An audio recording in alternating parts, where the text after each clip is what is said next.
جب بھی شامیر کا فون آتا راہیلا فوراً مجھے آ کر بتا دیتی۔ میں اس کے ساتھ اس کے گھر چلی جاتی اور شامیر سے دنیا جہاں کی باتیں کرتی۔ یہ میں اپنی دوست کا احسان سمجھتی تھی کہ وہ مجھے فون کے لیے بلانے آ جاتی تھی۔ یہ ان دنوں کی بات ہے جب موبائل فون عام نہیں تھے۔ امی نے گھر کے فون پر تالا لگا رکھا تھا کیونکہ فون کا بل بہت آ جاتا تھا۔ شامر میرے تایا کا سپوت تھا۔ ان کا مکان ہماری رہائش سے تھوڑے فاصلے پر تھا۔ ہمارے گھر اس کا آنا جانا لگا رہتا تھا۔ میری اس کے ساتھ منگنی ہو چکی تھی، تبھی ہم فون پر باتیں کیا کرتے تھے۔ راہیلا یہ بات جانتی تھی کہ وہ میرا منگیتر ہے، تبھی اپنے گھر کے فون سے ہماری بات کروا دیتی تھی۔ وہ گورا چٹا، اونچا لمبا، ہنسمکھ اور شرارتی تھا، زندگی سے ایک بھرپور شخصیت کا مالک۔ اسی لیے سبھی اس میں کشش محسوس کرتے، تاہم وہ ہر کسی کو لفٹ نہیں کراتا تھا۔ وہ راہیلا سے بھی میری وجہ سے بات کر لیتا تھا، ورنہ اس لڑکی میں کوئی خاص بات نہ تھی جو کسی کو اپنی جانب متوجہ کر سکتی۔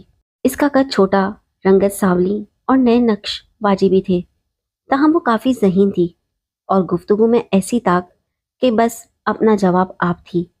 ایک یہی اس کی خوبی تھی کہ سننے والے کو اپنی جانب پل بھر میں متوجہ کر لیتی۔ اس کے مقابلے میں گرچہ میں بہت خوبصورت تھی، لیکن مجھ میں فراست نہ تھی۔ جس سے ملتی اسے اپنا خیر خواہ سمجھ لیتی، ہر ایک پر جلد اعتبار کر لیا کرتی تھی۔ کسی نے مگر سچ کہا ہے کہ کچھ لوگ دوست کے روپ میں آستین کا سانپ ہوتے ہیں۔ سب پر اعتبار نہیں کرنا چاہیے، کیونکہ لوگ اکثر آپ کی سب اعتبار کی خوشیوں سے خوش نہیں ہوتے۔ جب بھی شامر گھر آتا، یوں راہیلا کو بھی اس کے گھر سے بلا لیتی، پھر ہم تینوں باتیں کرتے۔ میں جب اپنے منگیتر سے باتیں کرتی تو عجیب سا احساس گھیر لیتا، دعا کرتی کہ راہیلا آ جائے۔ وہ آ جاتی تو شامر کے ساتھ گپ شپ لگانے میں آسانی محسوس ہونے لگتی، جیسے راہیلا کے آنے سے میری شخصیت کی کمی دور ہو گئی ہو۔ وہ آتے ہی ایسی باتیں شروع کر دیتی کہ شامر کا جی لگ جاتا اور میں بھی اس کی دلچسپ گفتگو سے محظوظ ہوتی۔ ہم تینوں خوب ہنستے۔ کیا خبر تھی کہ کسی دن یہ میرے ساتھ ایسا ہو جائے گا۔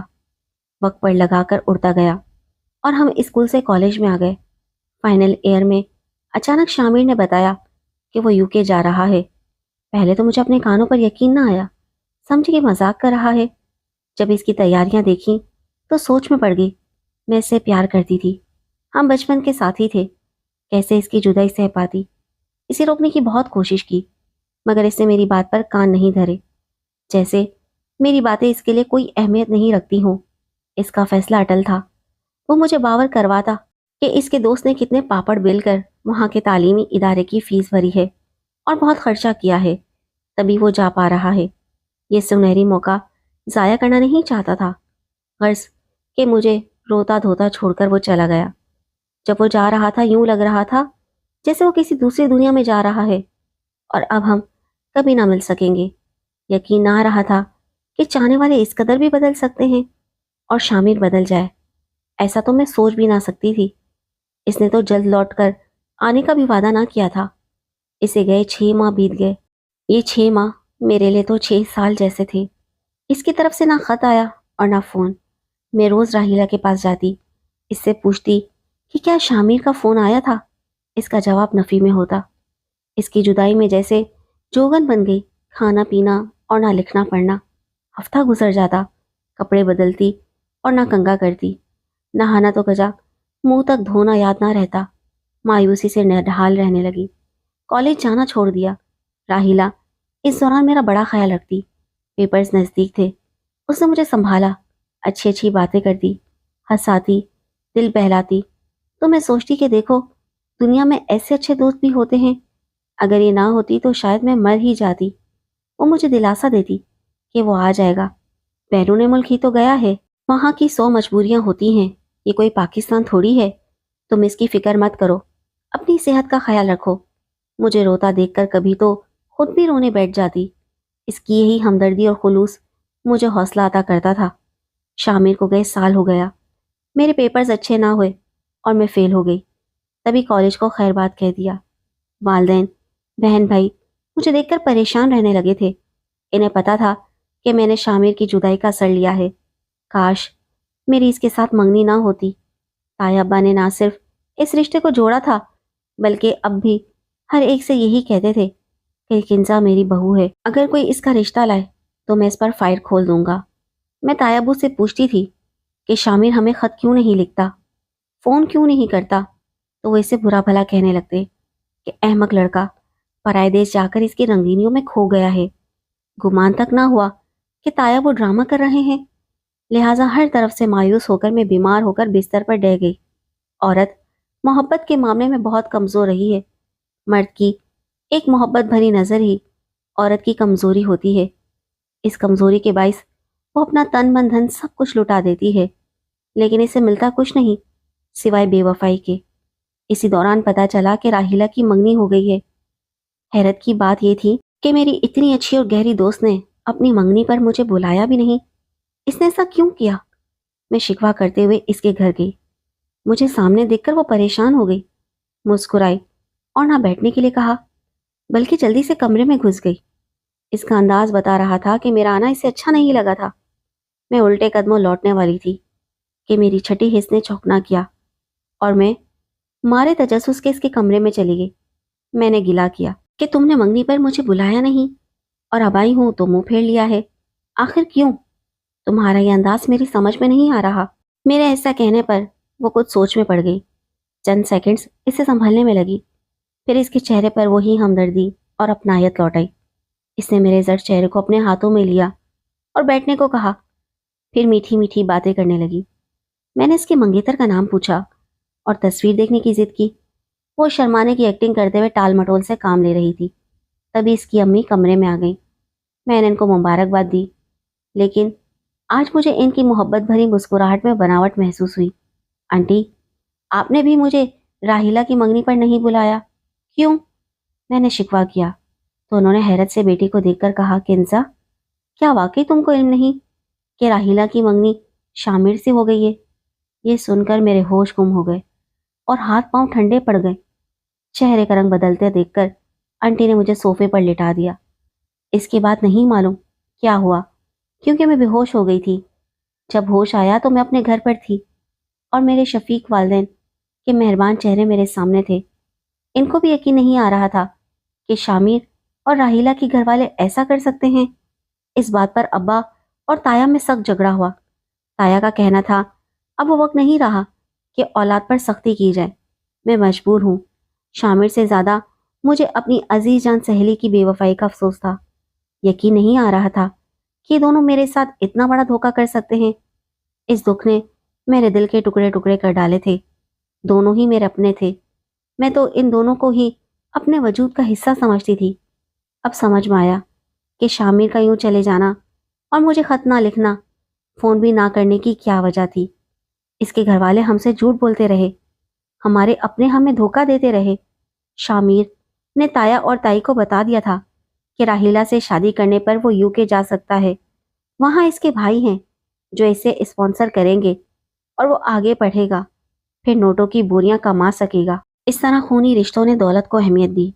تایا جی نے یہ بھی نہ سوچا کہ اس طرح ان کا بھائی ہمیشہ کے لیے ان سے چھوٹ جائے گا، اور راہیلہ جو میری دوست، میری غمگسار، میری رازاں تھی، وہ بھی آستین کا سانپ نکلی۔ شامر کو اس نے اچھے مستقبل کی آس دلائی۔ اس کے 2 بھائی زمینداری سنبھالتے تھے اور 2 کا UK میں اپنا بزنس تھا۔ وہ مدت سے وہاں سیٹل تھے اور بہت دولت مند تھے۔ اب کچھ عرصے بعد ان دونوں کی شادی ہونے والی تھی۔ مجھے اپنے دل میں دھواں سا محسوس ہوتا تھا جب میں یہ سوچتی کہ نہ کوئی میرا دوست ہے اور نہ غمگسار، تو سب رشتوں پر سے اعتبار ٹوٹ جاتا تھا، دل ڈوبنے لگتا اور دنیا اندھیر نظر آنے لگتی۔ اب مجھے کوئی کام نہ رہ گیا تھا سوائے شامر کی بے وفائی کا سوگ منانے کی۔ اس پر ستم یہ کہ لوگ مجھے اس کی فرصت بھی نہ دینا چاہتے تھے۔ تبھی مجھے شادی، دوستی اور مرد ساتھ سے نفرت ہو گئی۔ میں نے کبھی شادی نہ کرنے کی قسم کھائی، مگر امی ابو تھے کہ ہر وقت اس فکر میں مبتلا رہتے تھے ان دنوں میرے لیے اچھے رشتے آتے۔ لوگوں کو پتہ چل چکا تھا کہ اس کے منگیتر نے بے وفائی کی ہے، تو خاندان بھر کی ہمدردیاں میرے ساتھ ہو گئیں۔ شکل و صورت کی اچھی تھی، اس لیے امیر گھرانوں سے بھی رشتے آئے۔ ایک غریب گھر کے لڑکے نے مجھے ٹھکرا دیا تھا تو کئی امیر گھرانے بہو بنانے کو تیار ہو گئے۔ سوچ بھی نہ سکتی تھی کہ میری زندگی بدلے گی۔ میں پھر کبھی باہر کے موسم کا منہ دیکھوں گی۔ اللہ تعالیٰ بے نیاز ہے، وہ بڑا مہربان اور نہایت رحم والا ہے۔ اگر میرے دل پر شامر کی تصویر نہ ہوتی تو شاید میں دنیا کی خوش نصیب ترین عورت ہوتی۔ میں نے اچھے رشتوں کو ٹھکرا دیا، دل ہی نہ مانتا تھا کہ اس کے سوا کسی اور کو جیون ساتھی بناؤں۔ میرے دل کی کیفیت کوئی ایسی لڑکی جان سکتی ہے جس کو ایسا دکھ ملا ہو۔ ہم لڑکیاں کتنی مجبور و بے بس ہوتی ہیں۔ بے وفا شامر اور راحیلہ کو تو اس کی منزل مل گئی اور میں تڑپتی رہ گئی۔ کچھ دنوں تک والدین نے میری حالت دیکھی، پھر مجھے سمجھانا شروع کر دیا اور رفتہ رفتہ کبھی رو کر کبھی پیار و منت سماجت سے مجھے اس بات پر آمادہ کر لیا کہ میں اپنا گھر بسا لوں۔ یہ میرا تجربہ تھا کہ جب کوئی ہر جانب سے مایوس ہو جائے تو بہتر یہی ہے کہ اپنا معاملہ اللہ کے سپرد کر دے کہ اس میں اس کی بھلائی ہوتی ہے۔ یہ انسان کا اپنے خالق پر بھرپور اعتماد ہوتا ہے، جس کو اللہ پاک پسند کرتا ہے اور اپنے بندے کی تقدیر بھی بدل دیتا ہے۔ امی اب مجھے اکثر یہی سمجھاتے تھے۔ آخر بات میری سمجھ میں آئی اور میں نے ان کا کہا مان کر اپنی کشتی کو تقدیر کے حوالے کر دیا۔ خود پر میرے اعتبار کو اللہ تعالیٰ نے پسند فرمایا اور اس نے میرے لیے ایک بہترین ساتھی کو منتخب کیا۔ میں نے بھی اس کی رضا کے آگے سر جھکا دیا۔ فراز کا رشتہ آیا اور میں نے والدین کے کہنے پر اسے قبول کر لیا۔ میری شادی فراز سے ہو گئی۔ چند دن تو دل بے سکون رہا، رفتہ رفتہ دل کو سکون آ گیا۔ میرے دل میں اپنے خاوند کی محبت جڑ پکڑنے لگی اور ان کے دل میں بھی میری محبت پیدا ہو گئی۔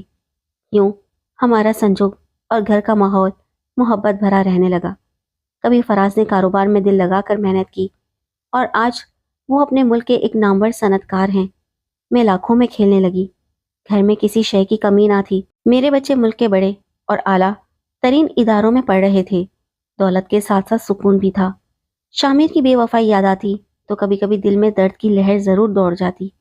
کافی عرصہ تو مجھے خبر نہ ہوئی کہ وہ کس حال میں ہے۔ بعد میں سنا کہ 2 سال انگلینڈ میں رہنے کے بعد جب وہ واپس آیا تو طے شدہ پروگرام کے تحت اس کی شادی راحیلہ سے ہو گئی۔ کچھ عرصے بعد راحیلہ بھی انگلینڈ چلی گئی۔ نہیں معلوم کہ وہ وہاں دونوں کیسی زندگی گزار رہے تھے۔ میری شادی کو 10 برس ہو چکے تھے۔ ایک دن مائکے گئی تو پڑوسن امی کے پاس بیٹھی تھی، کہہ رہی تھی کہ انگلینڈ میں راحیلہ اور شامر صرف سال بھر ساتھ رہ سکے، پھر پتہ نہیں کیا ہوا کہ انبن ہو گئی اور راحیلہ وطن واپس آ گئی۔ 2 سال مائکے میں رہ کر شامر کا انتظار کیا۔ جب وہ آیا تو صلح کے بجائے طلاق ہو گئی۔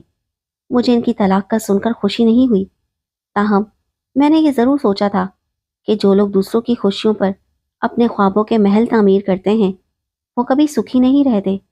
میری صدا ہے کہ اگر کوئی آپ کا دل دکھائے تو آپ اس کو بدوا نہیں دیجیے، بلکہ اپنے سکون کی دعا مانگیے کہ یہی بات اللہ کو پسند ہے۔